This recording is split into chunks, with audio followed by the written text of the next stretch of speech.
Good morning class. मैं हूं आहुति और आप देख रहे हैं लर्न कंप्यूटर प्रोग्रामिंग। पिछले वीडियो में हमने पढ़ा था एसक्यूएल एग्रीगेट फंक्शन। आज का हमारा टॉपिक है order by clause in SQL. Order by clause क्या होता है और एसक्यूएल में उसको कैसे इम्प्लीमेंट करते हैं। एसक्यूएल में जो सारे रिकॉर्ड्स होते हैं उस रिकॉर्ड्स को यदि आप असेंडिंग ऑर्डर या डिसेंडिंग ऑर्डर में देखना चाहते हैं तो ऑर्डर बाय क्लाउज की मदद से हम देख सकते हैं। The order by clause in SQL is used to sort the result set in ascending और डिसेंडिंग ऑर्डर। ठीक है, टेबल्स के रिकॉर्ड को यदि आप असेंडिंग में या डिसेंडिंग में देखना चाहते हैं तो ऑर्डर बाय क्लाउज का हम मदद लेते हैं। ठीक है, एग्जाम्पल को देखते हैं। To show all record from employee salary in ascending order by city. मतलब क्या, एम्प्लॉय सैलरी टेबल से सारे रिकॉर्ड को निकालो लेकिन उसे किस ऑर्डर में दिखाओ, असेंडिंग ऑर्डर में दिखाओ सिटी के अकॉर्डिंग। ठीक है, तो सेलेक्ट, क्योंकि सभी रिकॉर्ड को दिखाना है, star from EMP salary order by city. अब आपको मन में एक क्वेश्चन अराइज हो रहा होगा कि सर सिटी के साथ तो हम ना असेंडिंग लगाए हैं ना डिसेंडिंग, तो ये क्या रिजल्ट आएगा कि ये एरर है। नहीं, order by clause by default जो असेंडिंग ऑर्डर होता है, यदि हम असेंडिंग डिसेंडिंग नहीं भी लगाते हैं तो बाय डिफॉल्ट वो असेंडिंग में मेरा डेटा को शो करेगा। ठीक है, here SQL command select all row from EMP salary table. मतलब ईएमपी सैलरी टेबल से सारे रिकॉर्ड को क्या करेगा, सेलेक्ट करेगा और sort them in ascending order by city, और डेटा को सॉर्ट करेगा असेंडिंग ऑर्डर में सिटी के अकॉर्डिंग। अब असेंडिंग क्यों करेगा, क्योंकि वो बाय डिफॉल्ट। चलिए हम अपने कमांड प्रॉम्प्ट पे आते हैं और इसका लाइव प्रैक्टिकल करके देखते हैं। यह है मेरा माई एसक्यूएल कमांड प्रॉम्प्ट। अब कमांड प्रॉम्प्ट पे कैसे जाना ये हम आपको पिछले वीडियो में बता चुके हैं, अब हम बार बार नहीं बताएंगे। सबसे पहले हम क्या करते हैं, डेटाबेस देख लेते हैं।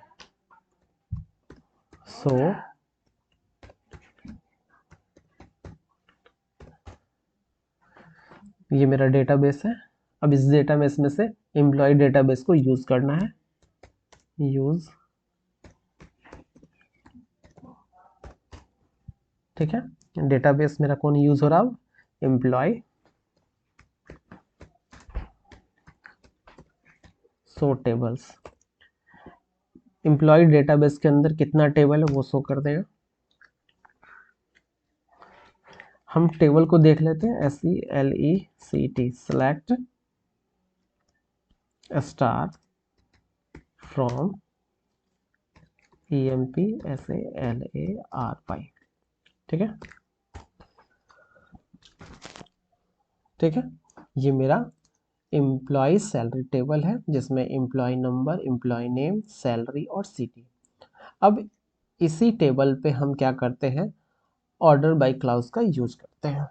ठीक है, तो SELECT select star from table name EMP salary ORDR order by, किसके ऑर्डर पे देखना है, CITY फुल स्टॉप। ठीक है, अब देखिए सारा रिकॉर्ड दिखा रहा है लेकिन किसके अकॉर्डिंग असेंडिंग ऑर्डर में किया है, पहले दिल्ली, फिर गोवा, इंदौर, मुंबई, पटना, पुणे। ठीक है, तो अगर ऑर्डर बाय के साथ हम असेंडिंग डिसेंडिंग भी नहीं भी लगाते हैं तो मेरा डेटा बाय डिफॉल्ट असेंडिंग में शो करेगा। ठीक है, नेक्स्ट टॉपिक पे आते हैं, order bye ASC, that means ascending order. ठीक है, असेंड द कीवर्ड ASC की मदद से हम टेबल के रिकॉर्ड्स को असेंडिंग ऑर्डर में कर सकते हैं। ठीक है, और DESC की मदद से हम टेबल के रिकॉर्ड को डिसेंडिंग ऑर्डर में कर सकते हैं। ठीक है, कमांड का सारा चीज वही रहेगा, बस ASC और DSC का अंतर है। ठीक है, तो हम कमांड प्रॉम्प्ट पे आते हैं। Select star from EMP salary order by सीटी। अब ऑर्डर बाय सीटी को हम क्या करते हैं, DESC। अब जो रिकॉर्ड दिखाएगा वो डिसेंडिंग ऑर्डर दिखाएगा। ठीक है, आप देख लीजिए, पुणे, पटना पटना, मुंबई, इंदौर, गोवा, दिल्ली। ठीक है, सारे रिकॉर्ड को दिखा रहा है, लेकिन डिसेंडिंग ऑर्डर किस पे किया है, सीटी पे किया, और उसी के अकॉर्डिंग सारा रिकॉर्ड को मेरा दिखा रहा है। ठीक है, और असेंडिंग करना है तो ASC लगा देंगे। ठीक है, क्वेरी में कोई चेंजिंग नहीं करेंगे, बस ASC लगाया तो असेंडिंग हो जाएगा, DESC लगाएंगे तो डिसेंडिंग हो जाएगा। हाँ, एक चीज है कि अगर कुछ नहीं लगाते तो बाय डिफॉल्ट असेंडिंग होगा। ठीक है, एंटर। अब मेरा रिकॉर्ड असेंडिंग के अकॉर्डिंग दिखा रहा है। ठीक है,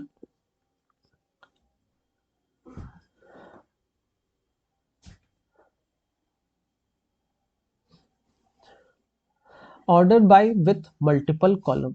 हम मल्टीपल कॉलम के साथ भी ऑर्डर बाय का यूज कर सकते हैं। अभी तक हमने जो पढ़ा है उसमें केवल एक कॉलम के साथ हम ऑर्डर बाय क्लाउज का यूज किए हैं। जैसे सीटी जो था एक मेरा एक सिंगल कॉलम था, और वहां पे हमने ऑर्डर बाय असेंडिंग और डिसेंडिंग का यूज कर रहे हैं। ठीक है, जब मल्टीपल रिकॉर्ड्स पे या कॉलम्स पे, रिकॉर्ड नहीं सॉरी कॉलम्स पे अगर हमें ऑर्डर बाय यूज करेंगे तो क्या इफेक्ट आएगा। जैसे एग्जाम्पल को हम देखते हैं, select star from EMP salary. मतलब क्या, ईएमपी सैलरी से सारे रिकॉर्ड को निकालो, order by EMP name and comma city.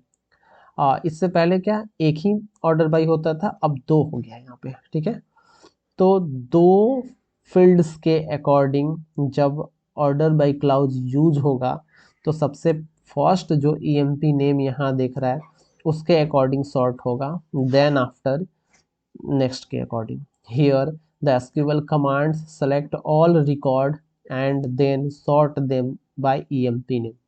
ठीक है, सारे रिकॉर्ड को सेलेक्ट करेगा ईएमपी नेम के अकॉर्डिंग। लेकिन क्या है कि यदि ईएमपी नेम एम्प्लॉय का जो नाम है वो बहुत ज़्यादा रिपीटेशन हो रहा है, उस केस में वो क्या करेगा, वैसे रिकॉर्ड्स को सॉर्ट कर देगा सीटी के अकॉर्डिंग। ठीक है, होप आपको समझ में आया होगा। हम इसको कॉपी करके एक बार वहां पे देख लेते हैं।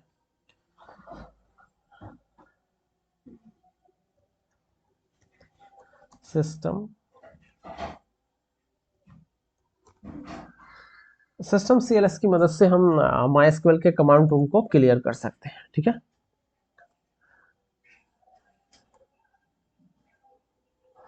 Control V, select from EMP salary order by EMP name और सिटी, सेमीकोलन, एंटर।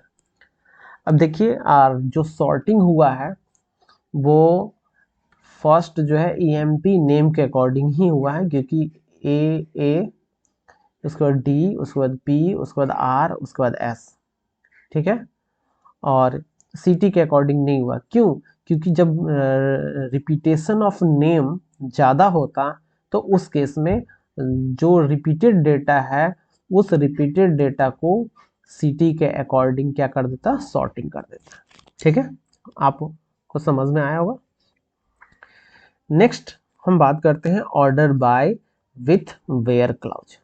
ठीक है, और मेरा कोशिश है कि जो भी हम क्लाउज पढ़ें या क्वेरी पढ़ें उसमें जो जो क्लाउजेज यूज होते हैं वो हमें जानना चाहिए। नहीं तो क्या होगा कि एग्जामिनेशन में क्वेश्चन बहुत डीपली पूछी जाती है, अगर ये हम नहीं जानेंगे तो इस टाइप के हम प्रॉब्लम को सॉल्व नहीं कर सकते। और MySQL में क्या है कि प्रैक्टिस का चीज़ है, क्योंकि इसमें सारा कमांड्स आपको याद करना पड़ेगा। तो याद तो ज़्यादा हो नहीं सकता है, लेकिन आपको प्रैक्टिस बार बार कीजिएगा तो वो आपको याद आ जाएगा। ठीक है, order by with where clause. अच्छा, वेयर क्या काम करता है, किसी पर्टिकुलर कंडीशन पे काम करने के लिए हम वेयर का यूज करते हैं। जैसे एक क्वेरी है, select employee name and city.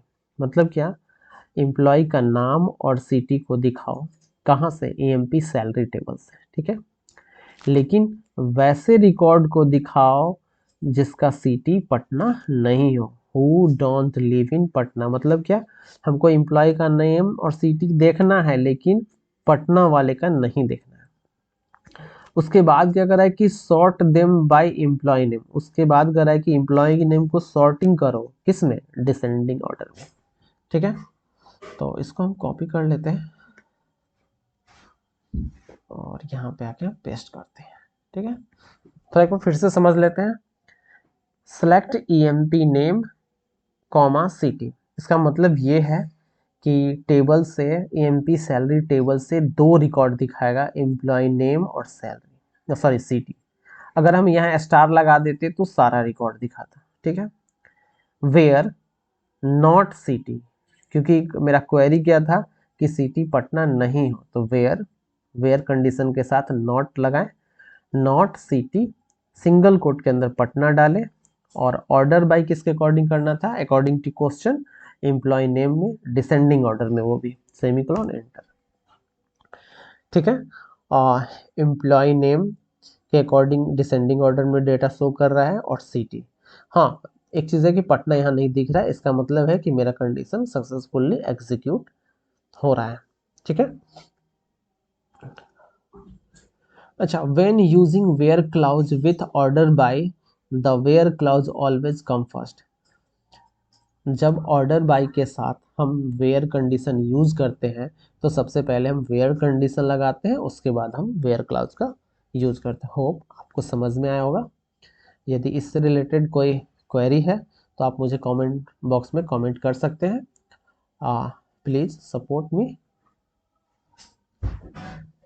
Thanks for watching.